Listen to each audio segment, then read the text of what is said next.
Good morning, happy homesteaders. It is a completely hot and humid day in Georgia. We've had consistent rain and yet we're in a drought. Don't understand that, but today I thought I'd go over some fails that we've had here at the homestead. This is just for spring, haven't just started summer. Today is, I think it's July 7th.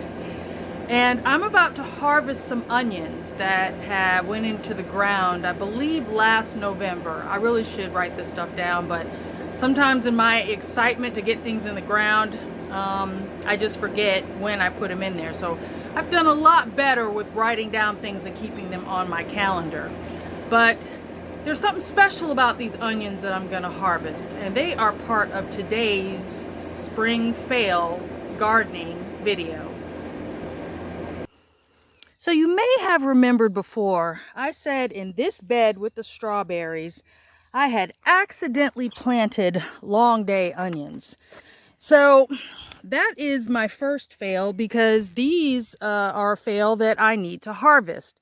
So I ordered these red onions off of Gurney's, and well, so far they have been growing. They're starting to fall over, but because of the rain, I found one that was pretty rotten the other day. So I'm like, let's go ahead and just get these out of the ground and give these strawberries more room to grow so I can actually see what's going on in this bed. But I'm going to start with one of the bigger ones that I have been eyeballing. And let's just go ahead and pull it on out. Now, as you can see,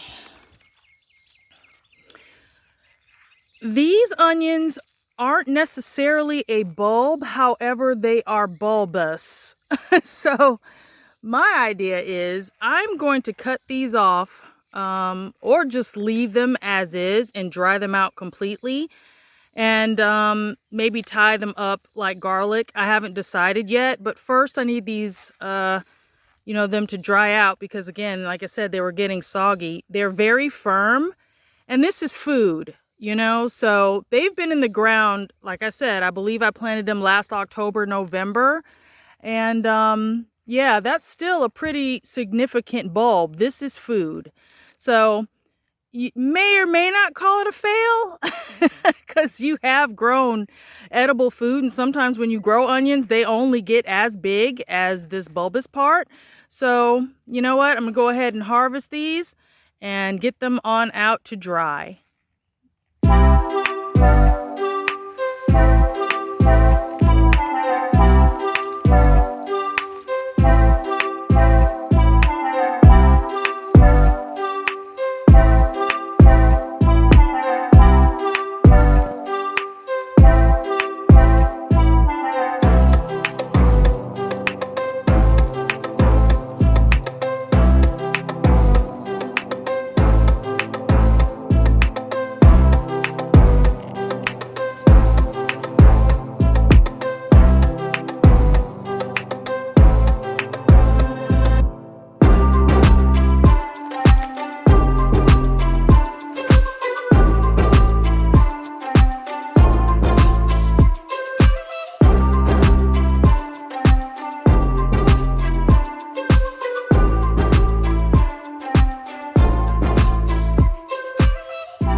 All right, people, there you have it. There is my onion fail. And for a fail, I must say, I am very pleased.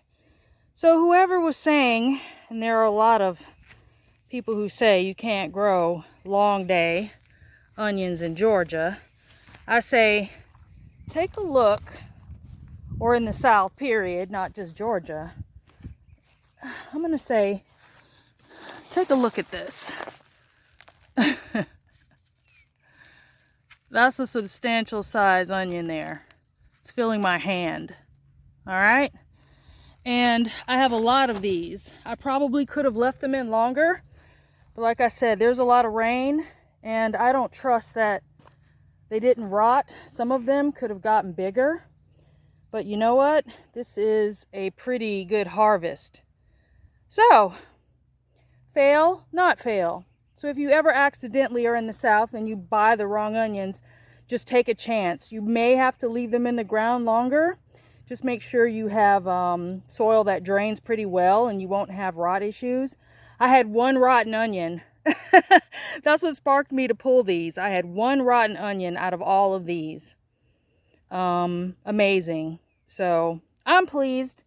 All right, so my other fails. Putting out seedlings and thinking that I'd harden them off, and I hadn't. So the other day, I put out my red cabbage, and once again, the sun has fried them. So these seedlings are toast. 2 may survive. There was 4 of them. Luckily, once this rainy period is over, I can directly sow them, the seeds, into the ground. But note to self, when putting out seedlings, they may not be completely ready. I kind of give mine half shade, half sun, but it's still not enough. Once they get out here in the garden where there is, you know, well over 10 hours or more of blazing heat, you need to cover them with fleece, which is what I'm doing here. So, yeah, I have done that so far. You'd think I would learn, right?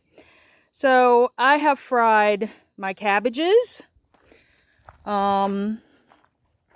All this row here was full of tomatoes. Tomato seedlings. And I did not cover them because I thought they were ready. As you see, there's now just marigolds. Not one survived. Let's see, what more fails? Not planting enough seedlings. Thinking, oh, I've got 4 tomato plants. I don't even need that. Let me plant 2. And yeah, that's what happens. My rutabaga are doing good because I covered them with fleece. When I put them out here, I put a sun shield on them with the fleece. Now it's lightweight fleece. Another mistake I made, putting fleece on that's made for winter and pretty much baking the plants. Cauliflower are looking good. They actually, you know, brassicas are a little bit more hardy. Well, cover them, people. Just cover them. Don't listen to me. Sweet potatoes are in. Luckily, I didn't have to cover them, but I probably should have, because some of them that were already weak fried. That's why only half of this bed is full of plants. But I know it'll fill in, and I'll cover the vines and get plenty of potatoes, hopefully. Haven't grown sweet potatoes before. Well, you saw my last year's fail. I guess they were, quote, sweet potatoes. They're more like little fingerling things that I don't even know how I'm going to be able to eat. Squash is big. No fails with those. I mean, besides vine borers, I spray BT. So, no fails with those. Green beans are doing fine. Okra is prolific. These peppers, they're still sad, but they look like they're trying to bounce back. Don't know what went on with those. I've got 1 green giant out of 10 that I planted. There's one out here, and this one's a late one. I have it covered because they both got eaten by either caterpillars or rabbits. This one is gone. But I do have one volunteer green giant from last year, and it's over in the side bed. Turnips, no fails with those. They have been wonderful. I've been spraying. I kept these red curry. They've been covered. And I've been covering them with milk crates like this. That kind of helps shield out some of the sun. But without completely blocking out the sun. And it kind of keeps pests off while they're growing. I say pests like rabbits because obviously bugs can get through. Watermelon are doing well. My lettuce is sad because it's so hot. Right now, guys, Red Sales is the only lettuce that has been surviving. It is very heat tolerant. All the seedlings have grown. And this Gurney's Sweet Mix, which I'm not too fond of. I like some peppery, a little sweet, but some of the heirloom lettuces or the texture is throwing me off a little bit. Let's see. All right. I guess I'm not sure if this is a fail, but remember my broccoli? It's still growing. No broccoli. Haven't even seen a head. They're just getting tall. So, yeah. All right, let's see. I don't think I have any more fails to share. If you have some, please leave it down in the comment section below. Let's see here. Volunteer tomatoes have been producing like crazy. The Borges Principe, they're going to produce all season. And I just wanted to show you, all is not lost. Here is my, sorry, it's over by the air conditioner unit, my green giant. So I hope you all are having a wonderful time. I hope you all are doing well. Stay well and be blessed. It's hot out here, so stay hydrated. And again, let me know how your spring's been going, what fails you've experienced, and we'll continue rolling into summer. We'll see you next time. Bye-bye.